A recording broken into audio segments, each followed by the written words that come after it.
Radical. Radical. Radical. What am I doing here? We're replying to Silent Siri today. You might be, in a month or two when I get caught up on comment of the week, you might be a medalist for this comment, but I'm not sure. I'm not sure. Okay, we will see.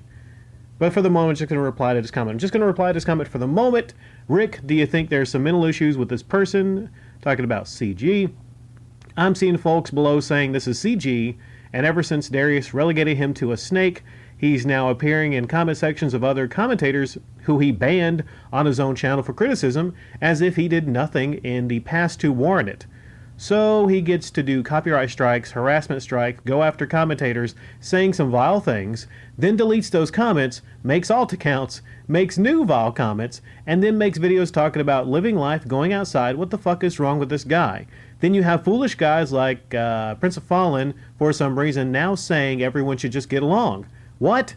None of the commentators did any of the things I just listed. Not you, Rick, not McHero, not Ken's Game Collection, not Lone Wanderer, nor Lawrence, Simon Stevens, Overthink, Immoral, but everyone should just hold hands and forget any of the vile things this guy did. Nah, I don't think so. Get the fuck out of here. Enablers are always a problem.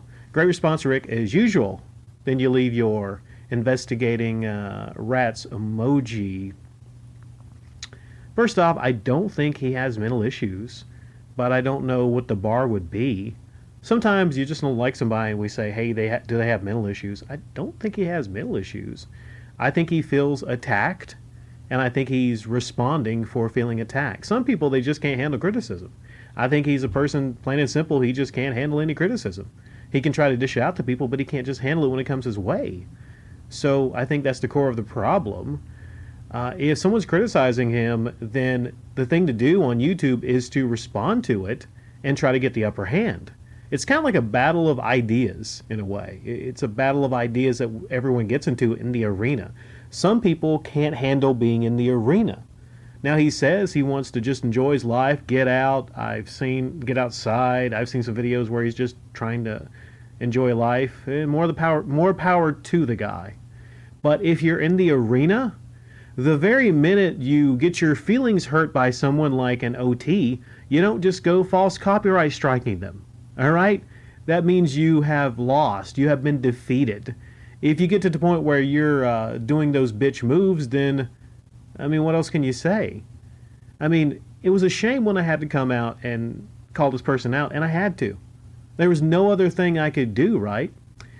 I'm sure he wasn't happy about that. I'm sure he doesn't like coming into the channel anymore, and that's okay. I was put in a position where people brought that to my attention that he false copyright striked OT, that regulars that come here, a lot of people that, you know, don't leave the kind of comments starting a lot of trouble. They were shadow banned, they told me. And so the bar for shadow banning on his channel is really low. So what essentially happens is he becomes kind of like a John Hancock, you know, and I got to call it as I see it. He comes like a John Hancock. He false copyright strikes people. He starts shadow banning almost everybody that's critical of him. That ain't the way. That ain't the way, right? At least is what I believe. Now, you talk about how he has a rift with Darius. Well, here's the thing. Like with Canadian, I can't just not criticize people that I'm friendly with from time to time. I can't. Because I would be a hypocrite, right? Because the very minute I don't call out Canadian for false copyright striking OT, guess what happens? I leave myself open to being a hypocrite, right? And the minute I don't call out someone like Darius for, you know, pledging allegiance to Tom Barnett, if you don't stand for something, you will fall for anything, okay? So through this all, and you give me credit for this. You said through this all, I've remained consistent. Didn't you have a comment a while back, a couple weeks ago, saying that out of all of this, Rick stands consistent? To me, it's all about consistency. It is. Plain and simple. So I will probably lose a lot of friends because I'm consistent. There's people that come here that comment a lot, but you know what? I disagree with them from time to time. You know, Art Bell comes in here and comments a lot, but I think I disagree with him from time to time. It doesn't mean we, you know, still don't talk, and he's a great contributor to the channel comment-wise. Is there a road back? I'll finish off with this. Is there a road back? I would like there to be a road back for Canadian Gamer. Okay, I would like there to be a road back, but here's how it begins. It begins with first admitting that you did wrong. Now, I'm sure he doesn't like this OT person, and to be honest, me and OT are not on the best of terms. We ain't fucking pals. We have disagreements, me and him and the top-loaded fellow.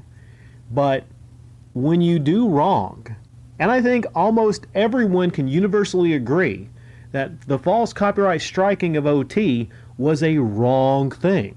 Just like when John Hancock false copyright struck Immoral. That was a wrong thing. When you do that, you need to admit that you fucked up. And we're all human beings here. I mean, no one has went through their life without having a fuck up or two. So the road back is to first admit that you fucked up. And also probably to unshadow ban a lot of people. Like, probably he shadow banned, Ken's Game Collection, maybe McHero, a lot of these people that you mentioned. Okay, the road back starts with unshadow banning them. All right? See, there's a way back. I don't know if he's willing to come back to it. That's the problem. Maybe he honestly doesn't think that anything he did was wrong. To me, it's not so much the person, but the principle. All right? If people shadow ban a lot of people without any, if it's not like a doodlebob individual, right? If it's somebody actually just coming by your comment section, leaving valid criticism, and then you shadow ban them because you don't agree with their comments, then that's fucked up. That's a bitch move. False copyright striking people, like a Susie Liu or John Hancock or ACG, that's a bitch move. You don't want to be known for doing that. But the road back. I more than a lot of people would like to see him come back. I've always talked about, and I've always preached how a lot of these people, a lot of these YouTubers that do these things, they could have a road back. All right? I mean, there's people that can go bad. I mean, the opposite should be true, right? If there's a lot of YouTubers out here and a lot of people out here that can make wrong decisions after making a lot of right decisions and go bad, I think you can also go good. I mean, there's a point of no return. Don't get me wrong, for some people, there's a point of no return. But I think most people can make it back. They can come back. So ideally, perfect world, I think people should be able to criticize each other on this platform. And there should be a big competition of ideas and thoughts. That's what this platform was supposed to be about, a competition of thoughts and ideas and ideals and ethics and morals, a clash. It's not about shutting people down and cutting out their tongue because you're afraid of what they have to say.